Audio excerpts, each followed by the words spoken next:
It's past 8. News Talk weather. Thanks to the AA. For our lowest car insurance price guaranteed, go online to the aa.ie. Showers will be widespread and heavy tonight. There's also a risk of hail in northern areas. Minimum temperatures of 5 to 8 degrees. And now you're up to date on News Talk. Monday Night Rugby on Off the Ball. With Vodafone, official sponsors of the Irish rugby team. Team of us. Everyone in. Now, you're welcome back. So lots going on. We had the return of Test rugby over the weekend. 400 days since the last Test match in New Zealand. It was 16-all between New Zealand and Australia in the opening Bledisloe Cup Test in Wellington on Sunday. 2 tries, 2 penalties each. 31,000 fans at the game, mask-free as well. It was like a glimpse into an impossible future. It's a 4-match series. We're going to talk to Matt Williams about that later on in the week. But for the time being, to talk about matters closer to home, we are joined by Ronan O'Gara. Evening. Hi Joe, how are you? Very well. I see that La Rochelle beat Bayonne 39-16 on Friday. So is that with you with the feet up, cigars out for the week then? Job done? Seems like a long time ago now, but it was one of our better performances. Good. Even though we've only played 3 games. But we're just hoping the game this weekend goes ahead. Cast of 19 cases, I think. So a decision will be made tomorrow, I believe, on whether that game will go ahead, and then if not, a potential replacement game, because certainly we worked well, I suppose, in pre-season and then throughout the lockdown, and we want to try and play because we need momentum, and when you have it, you do want to give it away. 19 cases. Yeah, so it's obviously unlikely, but I think Sur Stade Francais had 35 cases earlier in the season when they went on a pre-season trip. So, it's obviously averaging over 20,000 cases a day in France. So it's different to where you guys are. But the flip side of it then is obviously just a mask has become a daily part of our appareil, and you get on with it, and you're tested 3 times a week. So it's quite, I suppose, beneficial in that regard. And have you in La Rochelle as a group managed to avoid many cases? Yes, and we were beginning to wonder, was the testing accurate, or was it, because I think at some stages we had 180, 190 people tested and 0 cases. But for months, I think, touch wood, we've been extremely diligent in our behaviour, but I suppose that's a bit of a crazy thing to say potentially, because the virus doesn't know who it's attacking or where it's attacking, so it's potluck sometimes in regards who gets it and who doesn't get it. But I suppose in terms of keeping to our rugby bubble, we are recommending the players do that. And are Castres and Stade Francais the exceptions, or what's the general landscape across the league at the moment? No, I think Lyon had cases, Bordeaux had a few cases, but what game at the weekend was it? Clermont, Bordeaux was called off, but the other games went ahead. So usually it's 1 or 2 games on average every weekend since the commencement, probably 4 weeks ago. So in that regard, it's going on, and France are getting on with it, and that's the way it is. It's not going to stop really unless you have, I suppose, you're crippled with it. And what's the talk in the country politically then? 20,000 cases a day is obviously a lot. Is that right across the country? Is Paris or a few other places, are they real hotspots? Is there talk of nationwide lockdown coming? Yeah, I think Paris and Marseille. No, I don't think there will be lockdown at all. I just don't think. I think Macron has said from an economic point of view that it won't be a shutdown again. I think that's the way. I think it's living with the virus seems to be very much the case in France. What's the atmosphere like then? I mean, it must be heavy at times, or does it feel lots of days like it's business and rugby as usual when you're in there and you're on the training field? Yeah, it does actually, Joe, because I suppose you've enough on your plate in that regard. You're kind of, I suppose, consumed by that. But then it becomes, I suppose, was it the Thursday before Racing we were due to play, and then they had an outbreak in their camp, so that game was cancelled, and the timing in our schedule was quite good for facing them, because they would have been resting a lot of their frontline players, so it would have been an opportunity to get them at the right time. But unfortunately, that game didn't go ahead, and we'll meet them probably with a more complete squad later in the season. But that's okay too. It's just it's very much this planning and this stability just doesn't exist anymore. There's very much a daily plan and a weekly plan, and if you get through that, then it's fantastic. But the most important thing, you've got to be incredibly flexible and adaptable for this period of time. Are there still fans in through the gates? Well, for the first game against Toulon, would you believe, 8,000 people, and we had an incredible atmosphere. So that was 1 and 2, 16,000 being our capacity, and then it was potentially going to be reduced to 5,000 because it's decided by the local prefecture, whatever that is translated in English, a local, I suppose, clerk or whatever the word is, whoever makes that decision. It was down to 5,000. So that's still good. They still can create a lot of noise and a good atmosphere in the ground, but I'm not too sure what decision, if any, has been made for this weekend. But every place is different, obviously. I think Clermont had 10,000 in one of their games, but Bordeaux, I think, were 1,000. So it varies all over France, obviously, and I think Toulon are close to Marseille, and I think that's a hot spot, so it's not many allowed there. Okay. Are you missing home? No, I'm not. I'm focused here. I've heard that my wife was back for a little bit to see her family, but I didn't really enjoy the trip, so I think I suppose it is what it is for everyone. It's very strange times and difficult times, but I suppose the great thing is that you're together no matter where it is. And whether you're in Ireland or France at this minute, I suppose it's a challenge for everyone and it's a task for everyone. But you always have to look on the positive side of things and make the most of it, Joes, yourself. It seems, if we kind of segue from that more serious stuff into the less serious stuff of rugby, that Munster managed that this week. They had 2 positive COVID-19 tests in the squad, so much of their preparation for this win over Edinburgh was done remotely. Johan van Graan was saying, it's the first time I've ever announced a team over Microsoft Teams, but we had to do that 7:30 Thursday evening because that was the only way we were able to manage this week. And they beat Edinburgh 25 points to 23. It's probably an important win in some ways. This was a game they lost last year in Cork, and it meant they didn't get home advantage in the knockout stages. So Edinburgh obviously is a good scalp for them to take. Once again, Ben Healy-Sean. He was the hero last week against Scarlets, and at the weekend he kicked 6 penalties, and then he kicked the conversion to CJ Stander's try with just 3 minutes to go. 21 years of age, Munster debut last November, and seems to be made of the right stuff. So, a number 10 who can make clutch kicks. Now, you weren't our first choice to talk about this, but you're all we have here, so you can give us you can give us some insight. So, have you seen much of this guy? We'll get to the kicking in a moment. I haven't seen much, okay. But I've seen the last 2 games. So his general game first of all. We'll talk kicking in a moment. Well, I suppose before you even talk general game, I don't think the guy can make a bigger announcement or a bigger statement in terms of his impact on the game. He's had in limited time against the Scarlets, it was an incredible job he did in terms of I suppose kicking those penalties, and the last one was an incredibly good kick, and he never looked like missing. And the same at the weekend. I know he missed so he kicked 7 out of 8.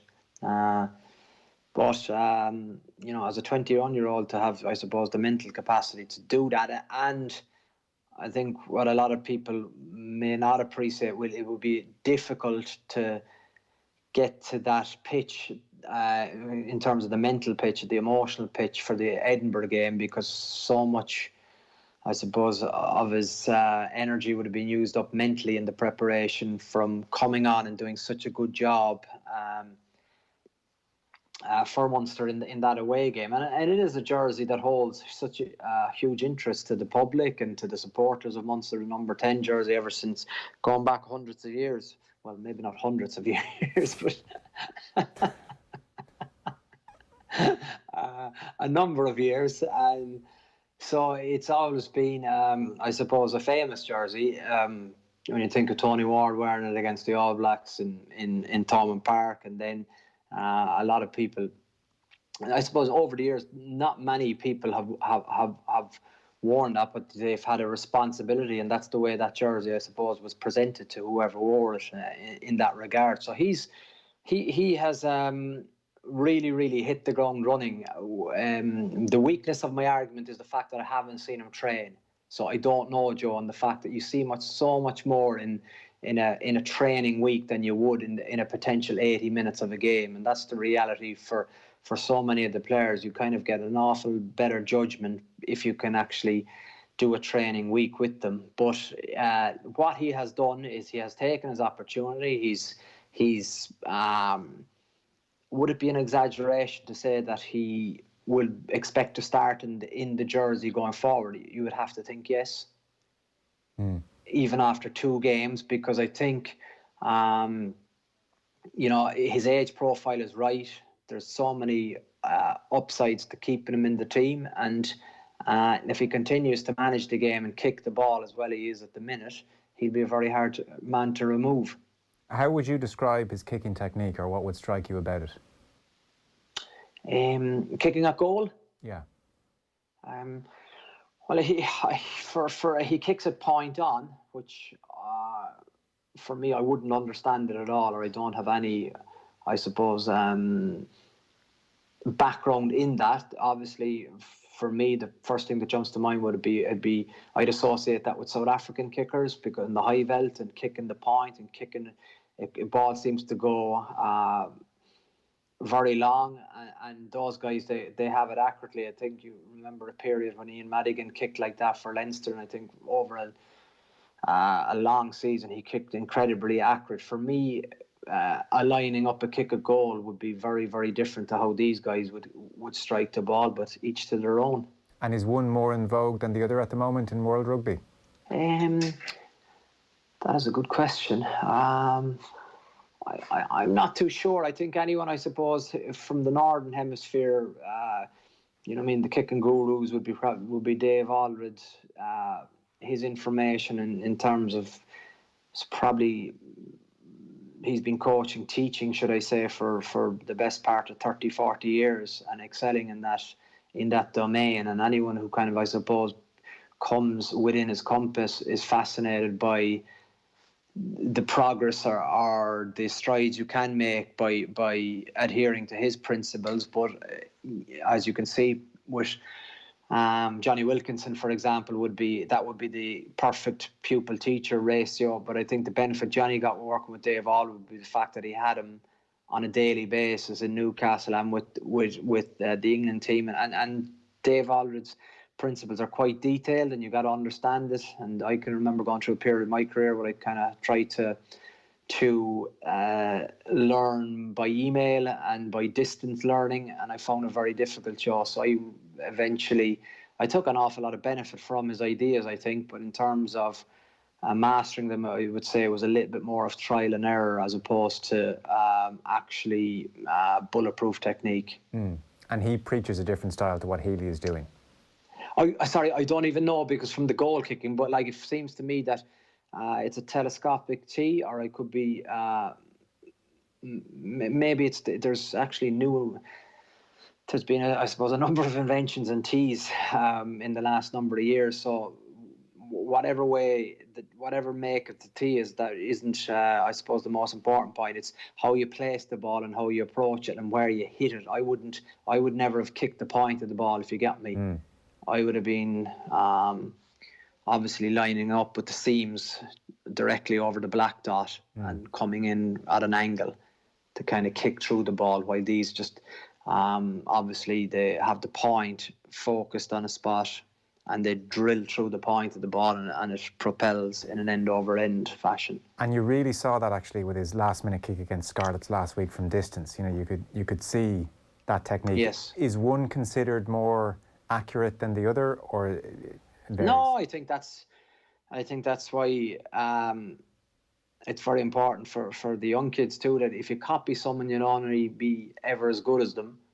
While if you actually get to tweak and a little bit of, I suppose, trial and error and self-discovery with yourself, then you maybe might have a technique that can be better than anyone's. So I think what's crucial for me, and I'm watching young fellas coming through now, is that the most important thing is that they're natural, and then I think you can add on layers of detail little by little, because there are obviously some fundamentals that need to be adhered to if you're looking to kick the ball consistently, well and accurately.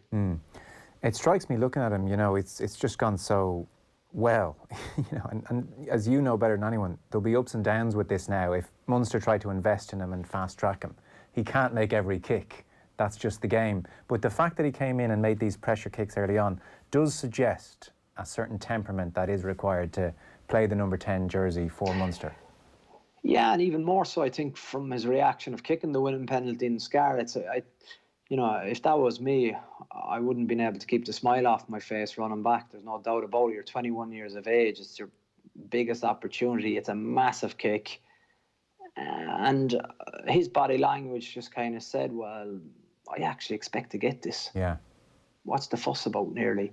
And then I think to back it up at the weekend was very, very impressive. And 21 is still so young in a number 10 jersey. And, I think he has absolutely grasped his opportunity, and he demands to be selected again.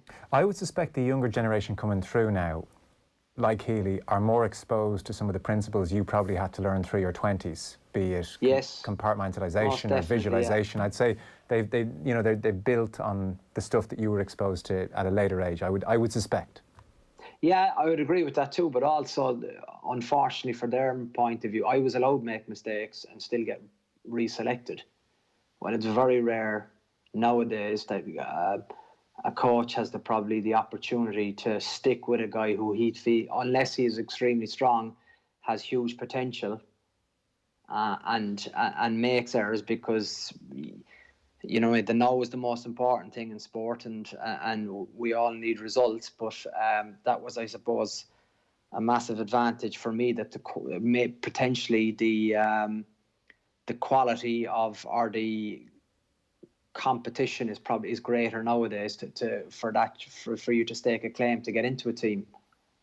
I'm sure there are days you played really, really well but didn't kick well, and people said, oh, he didn't have a good game. So, kicking dictates a lot, and it covers a multitude. If we park his kicking, his place kicking for a moment at goal, what about his general play, his hands and his kicking from hands? This guy's going to take time to develop. Where is his game? His game is in its infancy, I would say, in the fact of, I've only seen him in 2 games, sure. Joe. I think a memory I have, though, is I do recall a highlights clip last year of a right foot spiral to a right touchline of over 50 metres. So for you to understand that, it's probably the most difficult kick in terms of,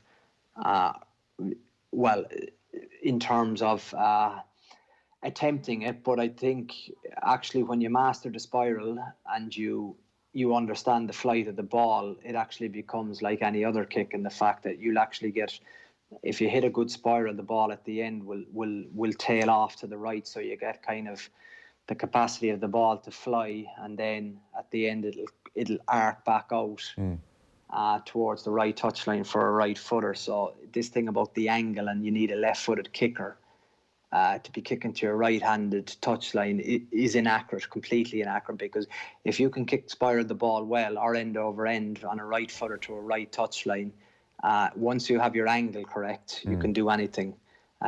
So I recall it actually hit me like a train watching that. It was like, whoa. Maybe because I have an incredibly soft spot for boys spiraling the ball. But it was really, really impressive. his phase game, his running game, his passing, his decision making. I'm in the can't give a verdict, Joe, yet at this stage.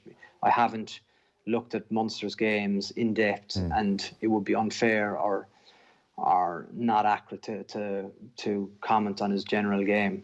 No, that's fair, and there's no point doing that if you're not confident or able to give an opinion that you can stick with. I mean, it's exciting because the Joey Carbery situation rumbles on, and Munster are desperate for a number 10. So this guy comes on and shows the right temperament, and people associate those clutch kicks with your era, and he's done that.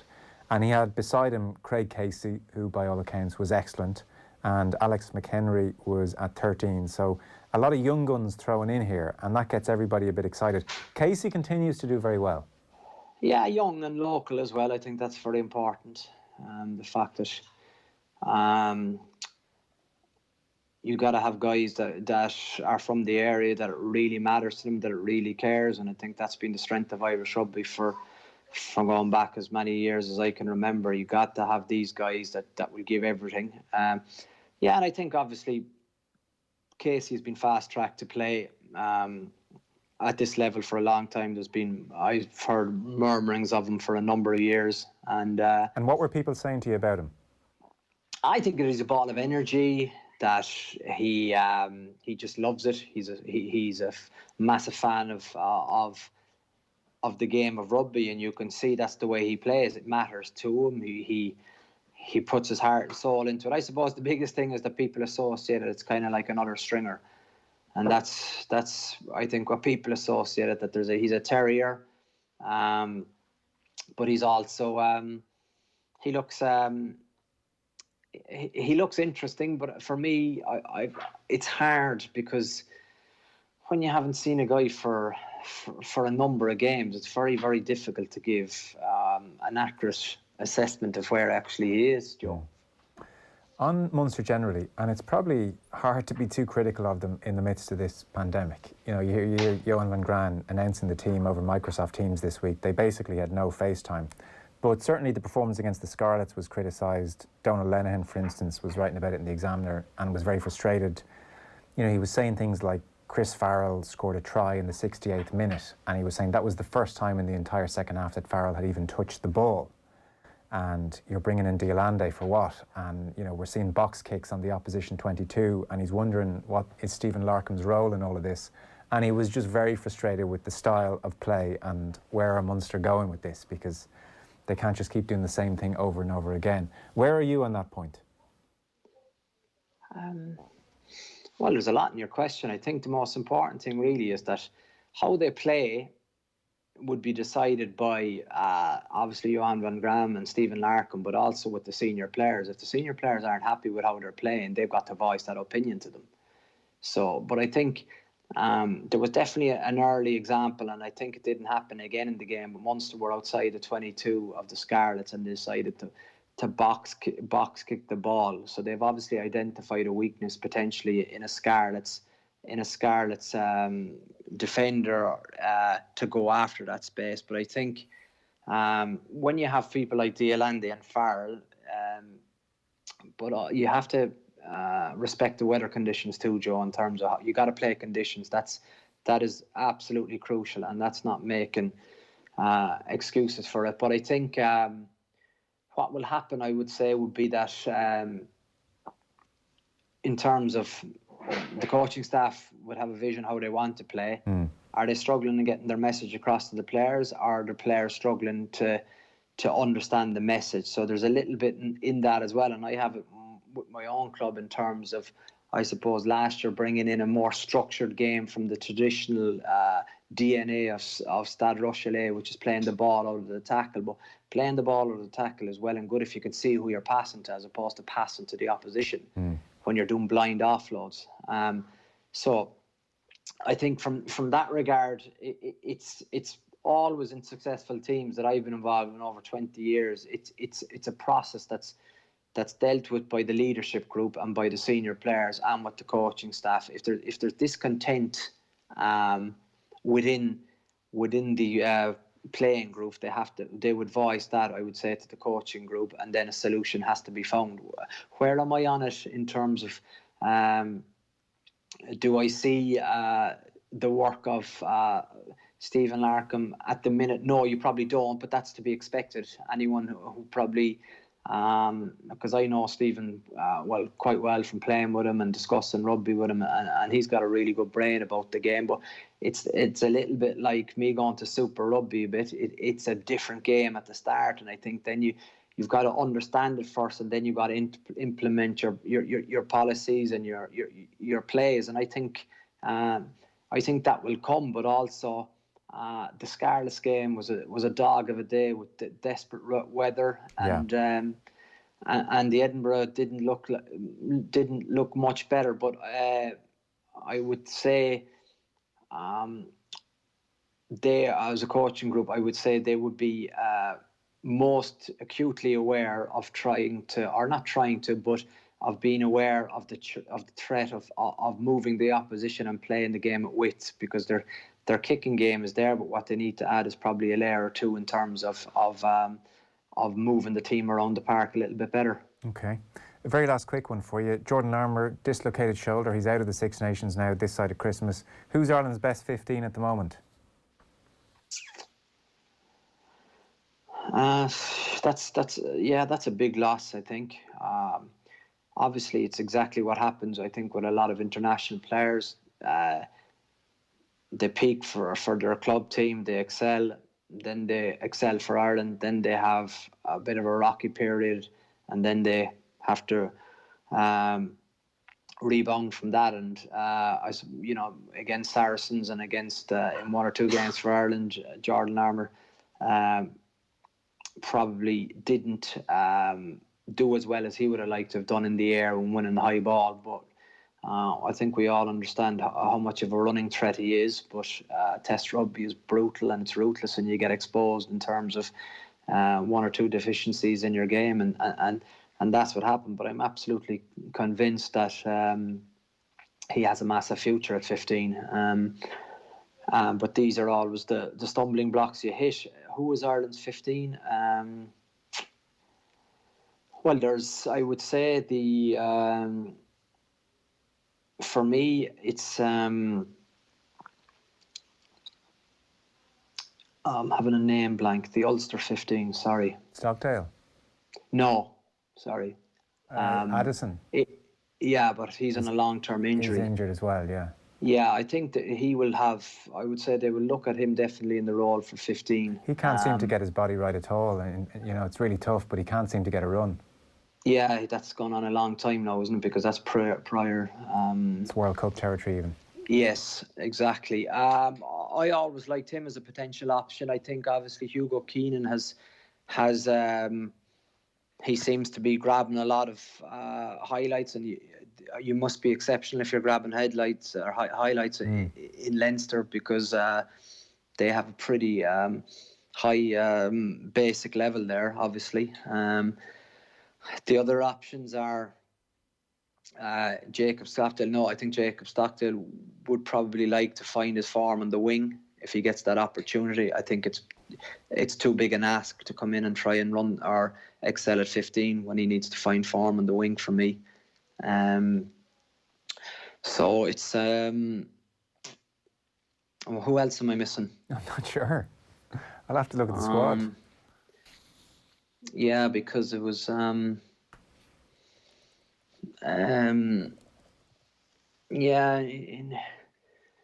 Munster, Shane Daly has obviously done really well. Will he be? Is it the right match to put him into Twickenham for? Probably not. But sometimes you need to give these kids a go and you see what they're made of. And if you're young enough, you're good enough. So that's probably a position. Obviously now with Jordan Larmour out, but I'm not too sure where he would have played anyway. So there's obviously going to be, I'd say, if you're a selector with the Irish team, there's in your makeup of your teams, you're potentially looking at 3 different options going forward. Well, Daly's in there anyway, so he's one of the options. Yes. Well, we'll see. They have the Italian game first off, and then France away, and then Twickenham looms. So there's some interesting. If these games go ahead. Yeah, big if at the moment, it feels like. Listen, thanks so much for that this evening. We'll let you go. Stay safe. Thanks a million, Ronan. Yeah, you too, Joe. Good to chat. Thanks a million. Monday Night Rugby on Off the Ball. With Vodafone, official sponsors of the Irish rugby team. Team of us. Everyone in.